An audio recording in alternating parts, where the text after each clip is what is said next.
I am very aware that the public is very concerned about this tragic event. They have every right to be concerned. But there's not just concern, also a growing anger. More than 1,000 people, including Sami Yatim's mother from Aleppo in Syria, have marched on the neighborhood where he was killed. A picture is slowly emerging of an occasionally troubled 18-year-old, but with no known history of violence. People are demanding answers. I thought it could have been me. Now, when I see the police, it's scary. They scare me. There could have been something else done. It didn't have to end that way. At least 3 separate investigations have begun. The officer who fired the shots has been suspended. More protests are thought likely. A spontaneous memorial near the spot where Sami Yatim was killed last Saturday. His family say they're waiting for the outcome of the investigations, and community leaders have vowed to keep up the pressure for a full explanation and have justified criminal charges and changes to police procedure. Daniel Lack, Al Jazeera, Toronto.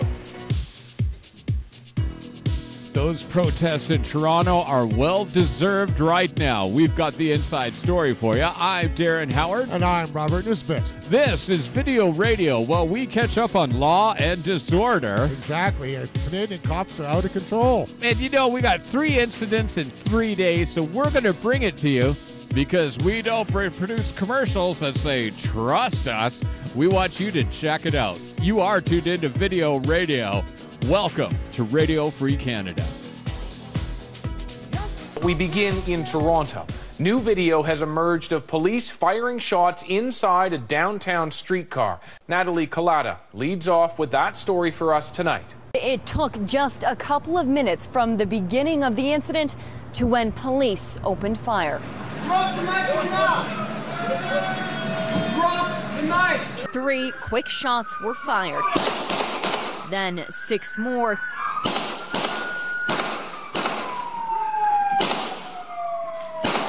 Then 30 seconds later, what sounds like a taser. Former Toronto police officer Ross McLean says 18-year-old Sami Yatim didn't have to die. He was fairly contained. He was in the streetcar. You know, he could have let that guy sit there all night. He could have said, look, I'll send you some food.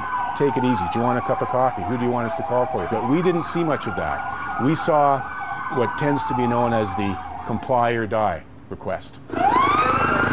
Yatim was rushed to the hospital but was pronounced dead on arrival. He came from Syria with his family 5 years ago and had just graduated from high school. His friends took to Twitter and Facebook to express their shock and anger. Neighbors at the family's home today didn't want to appear on camera, but remembered the teen. He was extremely calm, extremely good person. The Ontario police watchdog is investigating the shooting. In the meantime, the family of Sami Yatim tells CBC they question the force used by police and plan to hire a lawyer. David? Thanks, Natalie.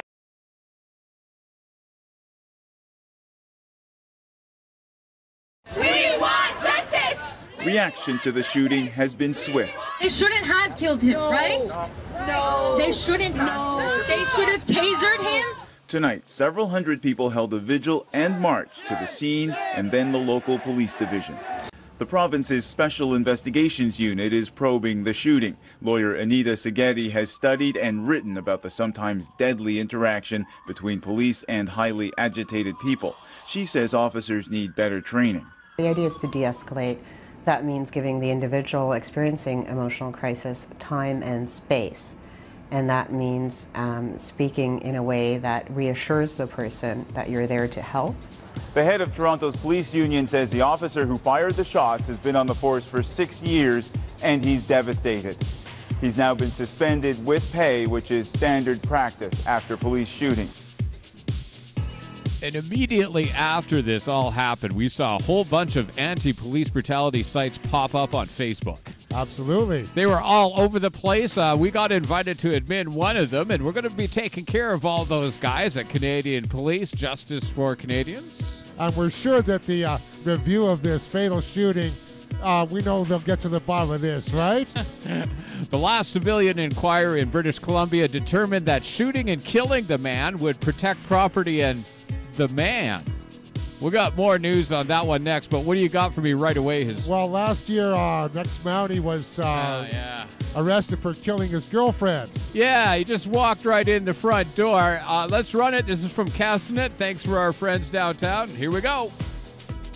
After being found guilty of second-degree murder in the shooting death of his spouse, Keith Weens learned Thursday he will serve 13 years in prison before any possibility of parole. As an ex-Mountie, Weens will be placed into protective custody while in prison, meaning he will be confined to his cell for up to 23 hours per day. Can't get parole for at least 13 years, and in those 13 years, we will be there at that parole hearing to make sure that he never sees the light of day. And to feel sorry for him that he's going to be in protective custody, he should have thought about that before he shot Lynn. The sentence was handed down by Justice Jeff Barrow, who in his decision told the court he didn't believe Weens' own testimony. So it means a lot that he actually acknowledged the pain that our family has gone through. So it means a lot to our family. Originally, the jury had recommended Weens serve 20 years without parole. Jen Zielinski in Kelowna for Castanet News. So there they are at the front of the courthouse again. Yep, cops in court. And what do you think? Okay, she says straight out, oh, we're so sorry for you being in protective custody. I guess you shouldn't have busted down the front door and shot her. Yeah. Okay, that's sort of like we got a story later on in the broadcast. It just makes me smile. The guy who maced all those college students is applying for workers' compensation.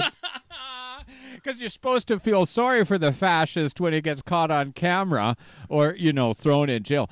Did you notice how fast that went through, though? Yeah. Okay, she only got murdered last year. Yeah. Yeah, okay. For those of you really not just catching up to steam, an ex-RCMP officer walks in his front door in Penticton, shoots a woman, his ex-wife dead. Actually, she was his girlfriend or something? Yeah. Ex-girlfriend? So, I mean, these guys, right? 6 months of military training, what do you expect? Of course, then the courts got stupid. Okay, so what do you got? Well, of course, the cops that killed Robert Jadansky back in... in Vancouver. Okay. Back in Vancouver, yeah. They had an issue. The first one appeared in court on the perjury case. Yes. This was the result. Okay, check it out.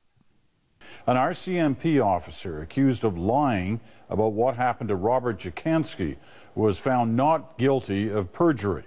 Constable Bill Bentley was among a group of RCMP officers who intercepted Jadansky at Vancouver's airport the day he died. Constable Bill Bentley's lawyers insisted he did not lie about what happened at Vancouver's airport in 2007. Today, a judge agreed. Bentley, just 10 months out of RCMP training, was one of 4 officers who confronted Robert Jadansky. He'd been wandering the airport for 10 hours and couldn't speak English. The officers tasered him repeatedly before he died.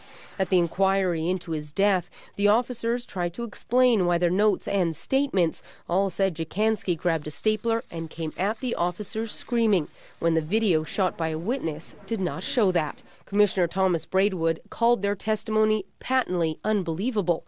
All 4 were charged with perjury. Bentley was the first to go to trial, accused of lying to the inquiry 6 times. Today, Justice Mark McEwen ruled the Crown has advanced a suspicion based largely on circumstantial evidence. The question now, what does this mean for the trials of the other 3 officers? Constable Bentley was taken off active duty after Jadansky's death and is now on administrative leave. The remaining 3 officers are scheduled to stand trial separately beginning in November.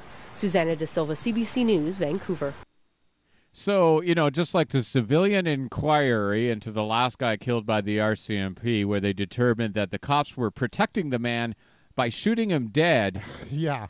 Okay, which is the truth. I mean, I can't even make that up. I know, it's just crazy. And now the guy writes down lies 6 times. Yeah. But the judge says... And the inquiry found he was lying to them. Right. But the judge says, well, thanks for that payout. Well, maybe, I don't know, but, Wild speculation right now. But, these judges, they're actually making sure that the court system has no credibility because we're the internet. And nobody's watching the news. Nobody cares, okay? They're preaching down. They're preaching to the choir when they appeal to the newscasters. And then news. We have some good news. Well, maybe not so good. I don't know. You decide. Okay, you make up your mind. Check this out. We have to go back to the mid-'60s when the NewsHour was broadcasting black and white to find a murder rate in Canada as low as it is today. Policing and technology has changed a lot since then, and the lower crime rate today is not a one-year wonder. It's a surprising and welcome trend. The crime rate in Canada in 2012 compared to a year ago is down 3%. The crime rate in BC is down 2%. As a country, we now enjoy the lowest crime rate since 1972 and the lowest violent crime rate in 26 years. Vancouver police say today's crime dollars target troubled areas, gangs, and drug-related crime, and that's why the numbers are coming down. Not doing so well in BC is Kelowna. The crime rate there has jumped 6%. But the RCMP in the Okanagan City say one prolific criminal is responsible for almost 4% of the crime over the past year, and that can skew the numbers. Police say the crime rate would drop way down if it wasn't for the drug and turf wars and revenge killings among the gangs. Brian Coxford, Global News. So we'll file that under, I don't know. I don't know. That's just one of those weird stories. You know, Kelowna's got the highest crime rate in Canada, apparently. But what they admitted was how petty the crime rate is. One guy committing a lot of crimes Push it up 4%. That's one guy out of 120,000. Start doing the statistics. Start figuring it out. You know, if you have a car accident on CHBC, it might inconvenience a couple hundred people out of the 50,000 that are driving that day. Yeah. But they report these incidental things like it's news. And we need all these costs because they say that crime is rampant. It must be a lot of unreported crime. I'm having a Stockwell Day moment here. I mean, come on, really. But then again, these old baby boomers are just scared to death of the shadows that they walk with. And this... Speaking of crime... Okay, now cops, you are 8 times more likely to be killed by a cop than a terrorist. It was on this rural highway a lone Mountie pulled over a driver he believed to be impaired. Investigators say other men in the vehicle became confrontational as he tried to arrest the driver. During the course of the confrontation, the RCMP officer discharged several shots. 2 males from inside the suspect vehicle were shot. A 30-year-old man was pronounced dead at the scene. Another man was airlifted to hospital with non-life-threatening injuries. 3 others were taken into custody. The actions of another group of officers are under review in the death of a 27-year-old man. He went into medical distress while in custody after being tasered. At this point, we don't know whether or not it contributed to the medical condition and subsequent death of this individual. 2 other Mounties are under investigation after a man they also suspected was driving impaired was wounded. He's been identified by relatives as Curtis Hollick, a popular sidekick on the outdoor reality show Man Tracker. 3 incidents in as many days that have some Albertans concerned. I think people are getting a little tired of how police react to situations. And calling for more professional training. On a more regular basis to keep focused on what the lines of interaction and reaction are in those kinds of situations. Others believe the public is too quick to lay blame. Now the investigating agency will have to determine if the calls the Mounties made were justified. That will likely take several months.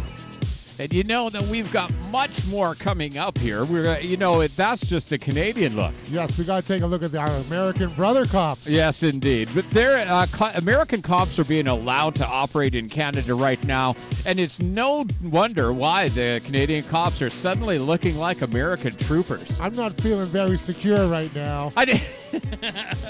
I'm not feeling very confident. Remember to keep videotaping the cops. It's your right. Make sure that you take down names, plead not guilty to all the nonsense charges, and contact us when there's a problem.